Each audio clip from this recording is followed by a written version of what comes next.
Hello student, welcome to my new video. आज का ये वीडियो आप सभी के लिए बहुत ही ज़्यादा इंपॉर्टेंट है क्योंकि आज के इस वीडियो में तीन मोस्ट इंपॉर्टेंट नेमिंग रिएक्शन को आज के इस वीडियो में हम जानने वाले हैं। जो है एक है कार्बिल एमीन अभिक्रिया, दूसरा है हमारा उलेमान अभिक्रिया, तीसरा है हाफमैन ब्रोमाइड अभिक्रिया। ये तीनों अभिक्रियाएं रिएक्शन बहुत ही ज़्यादा इंपॉर्टेंट है आपके बोर्ड एग्जाम के लिए, इसको हम जान लेते हैं। याद रखेंगे लगभग जो नेमिंग रिएक्शन है उसको हमने बता दिया था, अदरवाइज कुछ नेमिंग रिएक्शन बचे हुए हैं, जैसे ये तीन बचे हुए हैं और तीन आपके नेमिंग रिएक्शन है वो भी हम आपको करा देंगे। ये जो तीनों नेमिंग रिएक्शन है ये आपके चैप्टर 8 के हैं, ठीक है, एल्डिहाइड कीटोन एवं कार्बोक्सिलिक अम्ल के।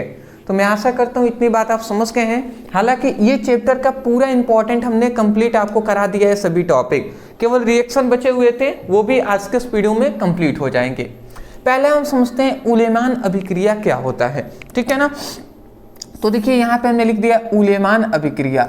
अब ये उलेमान अभिक्रिया क्या होता है, तो देखिए हमने यहाँ पे क्या लिखा है कि जब आयोडोबेंजीन को एक बंद नली में कॉपर चूर्ण के साथ गर्म किया जाता है तो डाइफेनाइल बनता है, ठीक है। क्या बनता है? डाइफेनाइल बनता है और इस अभिक्रिया को उलेमान अभिक्रिया कहते हैं। मतलब सिंपल सी बात है कि हम क्या लेंगे, सबसे पहले आयोडोबेंजीन को लेंगे और इसको हम कॉपर चूर्ण के साथ हम जब गर्म करेंगे ना तो हमें डाइफिनाइल मिलेगा और इसी अभिक्रिया को ही उलेमान अभिक्रिया कहते हैं।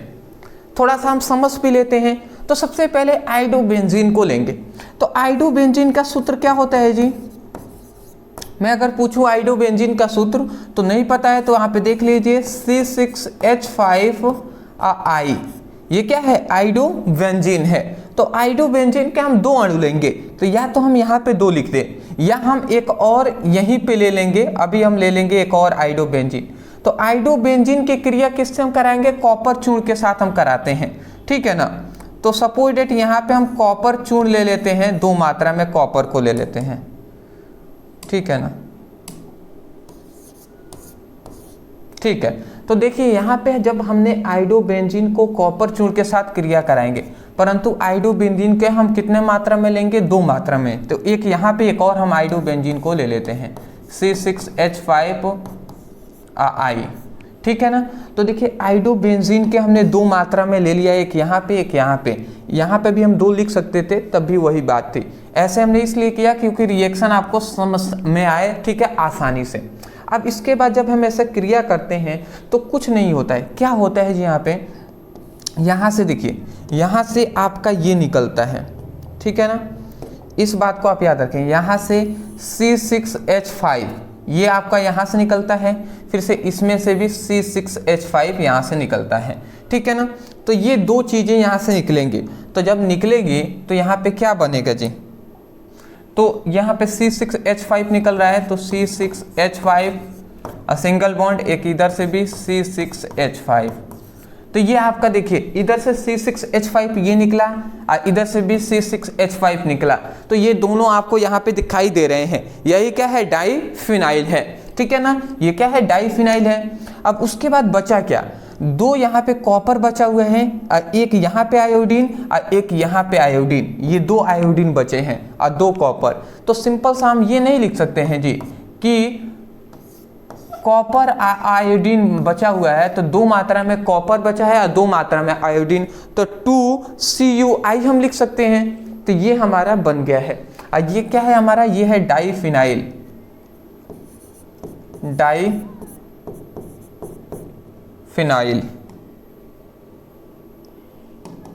डाइफेनिल हम कह सकते हैं। तो ये हमारा डाइफेनिल मिल गया। और ये क्या है? आयोडोबेंजीन,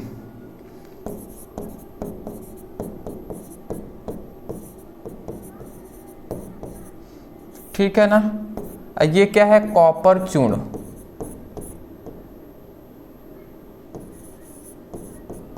ये नीचे आप जरूर नाम लिख लेंगे, इसको लिखने के बाद, ये रिएक्शन लिखने के बाद नाम आप नीचे जरूर लिख लेंगे। तो ये हमारा रिएक्शन कंप्लीट होता है। मैं आशा करता हूँ समझ रहे हैं। यहाँ से C6H5, यहाँ से C6H5 निकल गया है, तो ये डाइफेनाइल बन गया। यहाँ से दो कॉपर और दो आयोडीन, तो दो कॉपर और दो आयोडीन यहाँ पे दिखाई दे रहे होंगे। स्क्रीनशॉट लेंगे, ले लीजिए, फिर हम आगे बढ़ेंगे जी। आराम से चलेंगे, कोई भी दिक्कत वाली बात नहीं होनी चाहिए, केवल मैं यही चाहता हूँ और समझ में आनी चाहिए। दूसरा जो हमारा आपको दिखाई दे रहा है कार्बिल एमीन अभिक्रिया। तो कार्बिल एमीन अभिक्रिया क्या होते हैं, इसको भी अब हम समझ लेते हैं। तो देखिए जी, यहाँ पे कह रहा है, ठीक है, कि जब क्लोरोफॉर्म को प्राथमिक एमीन, सबसे पहले जब क्लोरोफॉर्म को प्राथमिक एमीन तथा एल्कोहलिक KOH विलयन के साथ गर्म करते हैं तो एक दुर्गंध युक्त विषैला पदार्थ जो है फेनिल आइसोसाइनाइड बनता है, जिसे हम कार्बिल एमीन अभिक्रिया कहते हैं। ठीक है, क्या बनता है, फेनिल आइसोसाइनाइड बनता है। तो हम सिंपल सा क्या लेंगे, सबसे पहले प्राथमिक एमीन को हम ले लेंगे और क्लोरोफॉर्म के साथ हम इसकी क्रिया कराएंगे जी। तो प्राथमिक एमीन हम कोई भी ले सकते हैं, ठीक है ना। जैसे हम यहाँ पे ले रहे हैं प्राथमिक एक एमीन, जैसे C6H5NH2, यहाँ पे एक हमने यहाँ पे प्राथमिक एमीन ले लिया है। आप इसके जगह पर कोई भी ले सकते हैं, ठीक है ना। ये अब देखिए, ये प्राथमिक एमीन है। अब प्राथमिक एमीन को हम किससे, क्लोरोफॉर्म के साथ क्रिया करेंगे, ठीक है ना। तो क्लोरोफॉर्म से हम जब क्रिया करते हैं, ठीक है ना, तो देखिए जब हम प्राथमिक एमीन को क्लोरोफॉर्म के साथ क्रिया करेंगे, परंतु यहाँ पे कह रहे हैं कि क्लोरोफॉर्म को प्राथमिक एमीन तथा एल्कोहलिक KOH के साथ हम क्रिया करते हैं, मतलब पोटेशियम हाइड्रोक्साइड के साथ हम क्रिया करेंगे, ठीक है ना। तो ये भी आप याद रखेंगे, पोटेशियम हाइड्रोक्साइड के साथ हम जब क्रिया करते हैं तो क्या मिलता है। तो सिंपल सी बात है, जब ऐसे क्रिया करेंगे तो ये हमें मिलेगा फेनिल आइसोसाइनाइड, ठीक है ना। ठीक है, तो देखिए फेनिल आइसोसाइनाइड बनता है जो है C6H5 और C6H5N और ट्रिपल बॉन्ड C बनता है, ठीक है। बात को आप थोड़ा सा समझिएगा, फेनिल आइसोसाइनाइड बनता है, कैसे बन रहा है समझिएगा। यहाँ से C6H5 निकलता है, फिर से यहाँ से एक N निकलता है, यहाँ से C निकलता है, तो यह C6H5N और C6H5NC बन गया। तो ये हमारे क्या है, इसी का नाम है फेनिल आइसोसाइनाइड। तो फेनिल आइसोसाइनाइड है ये। उसके बाद अन्य भी तो पदार्थ बन रहे हैं ना, तो ये क्या बनेगा आप समझिएगा। उसके बाद बीच में हम प्लस देते हैं। बात को यहाँ पे ये समझने वाला है कि अगर मैं आपको बताऊं तो यहाँ पे देखिए, यहाँ पे अगर आप देख रहे होंगे तो 3 यहाँ पे देखिए 3 पोटेशियम है और 3 यहाँ पे Cl है, ठीक है ना। मतलब 3 मात्रा में क्लोरीन है और 3 मात्रा में पोटेशियम है। तो यहाँ पे हम कहें तो 3KCl ये निकल सकता है ना, 3 पोटेशियम निकल गया और 3 क्लोरीन है, ये भी निकल गया। तो अब देखिए ये भी दोनों बाहर निकल चुके हैं। तो अब क्या बचा है, केवल अब देखिए यहाँ पे ये बचा है, देखिए इधर 2 हाइड्रोजन बचा है, इधर 1 हाइड्रोजन, 3 हाइड्रोजन और 3 और इधर 3 हाइड्रोजन, 6 हाइड्रोजन बचे हुए हैं। तो 6 हाइड्रोजन को अगर हम चाहें तो 3H2 लिख सकते हैं। 6 हाइड्रोजन है तो 3H2 लिख सकते हैं, बिल्कुल लिख सकते हैं। और ऑक्सीजन भी तो है यहाँ पे, तो 3 मात्रा में ऑक्सीजन है, तो यहाँ पे वो हम लिख देंगे। तो देखिए 3 दूना 6 ऑक्सीजन और 3 दूना 6 हाइड्रोजन और 3 ऑक्सीजन हो गया। तो ये अब हमारा समीकरण संतुलित हो गया। तो सिंपल सी बात है क्या, कि जब हम कोई भी प्राथमिक एमीन को, मतलब क्लोरोफॉर्म के साथ प्राथमिक एमीन और पोटेशियम हाइड्रोक्साइड के साथ जब हम इसको गर्म करते हैं ना, ठीक है, तो हमें क्या मिलता है, जो फेनिल आइसोसाइनाइड यहाँ पे मिलता है, ठीक है ना। तो यही अब नेमिंग रिएक्शन है, तो इसमें नीचे आप नाम भी जरूर आप लिख देंगे, जिससे टीचर को, कोई भी टीचर है उनको समझने में कोई दिक्कत होनी नहीं चाहिए। और जब दिक्कत होती है तभी जाकर नंबर कटता है जी, ठीक है ना। तो हमें दिक्कत उनको नहीं देना है, इसलिए मैं नाम भी यहाँ पे लिख दे रहा हूँ। ये क्या है, हमारा प्राथमिक एमीन है,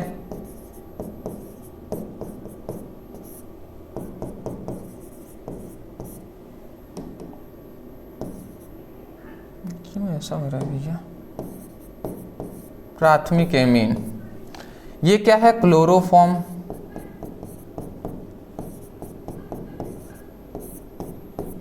ये पोटेशियम हाइड्रोक्साइड है। ये क्या है, phenyl isocyanide, phenyl isocyanide, phenyl isocyanide है। ठीक है, इतनी बात आप समझ गए हैं, स्क्रीनशॉट आप ले सकते हैं, फिर हम आगे बढ़ेंगे जी। ठीक है, ले लिए है ना। चलिए नेक्स्ट, अब हमारा तीसरा जो रिएक्शन आता है जो है हाफमैन ब्रोमाइड अभिक्रिया, जो कि मोस्ट इंपॉर्टेंट है ये भी। तो चलिए जी, इसको हम यहाँ पे लिखते हैं, इंपॉर्टेंट है ये भी। और यहाँ पे हाफमैन ब्रोमाइड अभिक्रिया इस तरीके से हेडिंग डालेंगे। और देखिए यहाँ पे क्या कह रहा है कि जब किसी एमाइड को Br2, ठीक है ना, तथा KOH विलयन के साथ गर्म किया जाता है, यहाँ पे गर्म करते हैं, ठीक है ना, ये थोड़ा सा गर्म करते हैं, ठीक है ना, गर्म करते हैं तो एमीन प्राप्त होता है। और इस अभिक्रिया को हाफमैन ब्रोमाइड अभिक्रिया कहते हैं। मतलब सबसे पहले हम क्या लेंगे, कोई भी एमाइड को हम ले लेंगे, ठीक है ना, कोई भी एमाइड हम ले लेंगे, चाहे वो एलिफेटिक हो या एरोमेटिक हो। तो एक हम एमाइड को ले लेते हैं, एमाइड का सूत्र होता है RCONS2। ये हमने एमाइड को ले लिया। अब कोई भी एमाइड को हम लेंगे और इसको एमाइड को हमने यहाँ पे कहा गया, एमाइड को Br2 और KOH के साथ हम क्रिया कराते हैं। तो Br2 और KOH मतलब पोटेशियम हाइड्रोक्साइड के साथ हम क्या करते हैं, गर्म करते हैं। तो जब हम ऐसा करते हैं ना, तो सिंपल सा हमें क्या मिलता है, एमीन हमें मिल जाता है, ठीक है ना। तो यहाँ से हमें क्या मिलता है, एमीन मिलता है। कैसे मिलेगा जी, समझिएगा, यहाँ से R निकल जाएगा, यहाँ से H निकल जाएगा, ठीक है। तो यहाँ से हमें, यहाँ से R, यहाँ से NH2, ठीक है, NH2। तो ये जो R के साथ NH2 जुड़ गया ना, तो कोई भी एल्काइल या एराइल समूह के साथ NH2 जुड़ गया तो इसका मतलब ये एमीन है, तो एमीन प्राप्त हो जाता है, ठीक है। उसके बाद एमीन प्राप्त होने के बाद ये साइड प्रोडक्ट के रूप में यहाँ पे याद रखेंगे, ठीक है, कि KBr यहाँ से निकलते हैं, ठीक है ना। हाँ, एक और बात याद रखेंगे, समीकरण संतुलित करने के लिए यहाँ पे 4 मात्रा में पोटेशियम हाइड्रोक्साइड को लेंगे, ठीक है ना। 4 मात्रा में पोटेशियम हाइड्रोक्साइड को हम लेते हैं, समीकरण संतुलित करने के लिए यहाँ पे 4 मात्रा में पोटेशियम हाइड्रोक्साइड को हम लेते हैं, ठीक है। तो समझिएगा, यहाँ से तो इतनी बात आपको समझ में आ रही है। अब समझिए, ये तो एमीन हो गया।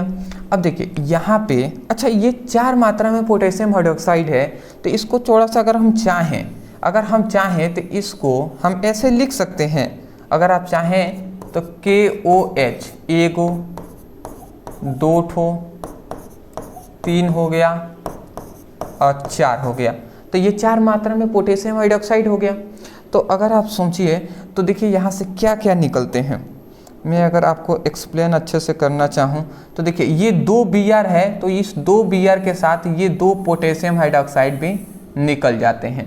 तो यहाँ पे पोटेशियम मतलब 2 K निकलता है, 2 Br निकलेगा, तो यहाँ पे हम 2 KBr कह सकते हैं। 2 KBr, 2 पोटेशियम और 2 Br है, तो 2 KBr हम कह सकते हैं। तो आराम से तो ये निकल जाता है। उसके बाद अब क्या क्या मिला, तो अब देखिए, अब यहाँ पे 2 पोटेशियम यहाँ पे दिखाई दे रहा है, तो यहाँ से देखिए 2 पोटेशियम है। तो समझिएगा, ये 2 पोटेशियम है ना, इन दोनों को मैं कह रहा हूँ, तो ये 2 पोटेशियम है, तो इसको हम ऐसे लिख सकते हैं कि K2 लिख सकते हैं। तो ये 2 पोटेशियम, फिर से यहाँ पे CO दिखाई दे रहा है, यहाँ पे CO, तो CO को हम लेते हैं, तो CO हमने लिख दिया। तो C ऑक्सीजन एक था, तो एक ऑक्सीजन, और यहाँ से और हम 2 ये ऑक्सीजन को ले लेते हैं, ये और ये 2 ऑक्सीजन को हम लेते हैं। तो एक तो पहले से यहाँ पे था और ये दोनों जुड़ गए, तो ये 3 हो गए ना, 1 2 3 ऑक्सीजन हो गए, तो CO3 हम कर देंगे। समझ रहे हैं ना, ये बात हुआ। अब क्या क्या बचा है ओनली, तो अब बचा है केवल यहाँ पे, अगर आप देख रहे हैं तो 1 2 3 4 हाइड्रोजन बचा है, 2 ऑक्सीजन बचा है। तो यहाँ पे 4 हाइड्रोजन को H2O मतलब 2H2 लिख सकते हैं, और यहाँ पे O कर दिए, तो देखिए 4 हाइड्रोजन 2 ऑक्सीजन हो गया। तो ये हमारा पूरी तरीके से रिएक्शन कंप्लीट होता है। अच्छा, याद रखेंगे, इस तरीके से गोला आपको वहाँ पे नहीं करना है, समझाने के तौर पे हमने यहाँ पे किया हुआ है। आशा करता हूँ कि आपको समझ में आ रहा होगा, ठीक है ना।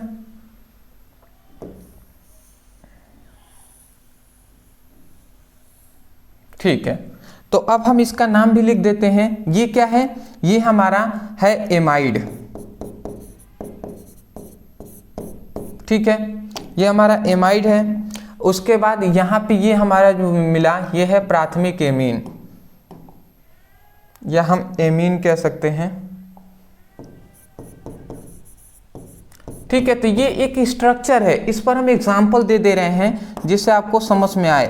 ये तो एक स्ट्रक्चर है कि इस तरीके से बनता है। एग्जाम्पल जैसे R है तो वहाँ पे C2H5 हम ऐसे ले लेते हैं, C2H5 CONH3 ये हमने ले लिया। अब Br2 हमने ले लिया और उसके बाद K4। तो अब डायरेक्ट हम यहाँ पे चार को ऐसे ही हम लिख दे रहे हैं 4KOH। इतनी बात समझ रहे हैं? अब देखिए ये R की जगह पर हमने C2H5 हमने ले लिया है, तो इसका मतलब यहाँ पे RNH2 का मतलब ये उठेगा ये। ठीक है, तो यहाँ से C2H5 NH2, तो ये देखिए 2 कार्बन है तो एथिल एमीन हो गया ये, तो एथिल एमीन बन गया। उसके बाद यहाँ से अब देखिए 2KBr बनेगा ना, तो यहाँ से देखिए 2K निकलेगा, 2 ब्रोमीन निकलेगा तो 2KBr बनेगा, फिर से 2KCO3 बनेगा और यहाँ से 2H2O निकलेगा। मतलब सिंपल सा, बस R की जगह पर ना यहाँ पे अगर C2H5 हमने लिया है तो C2H5 यहाँ पे केवल लिख देंगे, सेम टू सेम ही है। अदरवाइज आशा करता हूँ समझ रहे होंगे। तो ये क्या है? ये है एथिल एमीन, एथिल एमीन।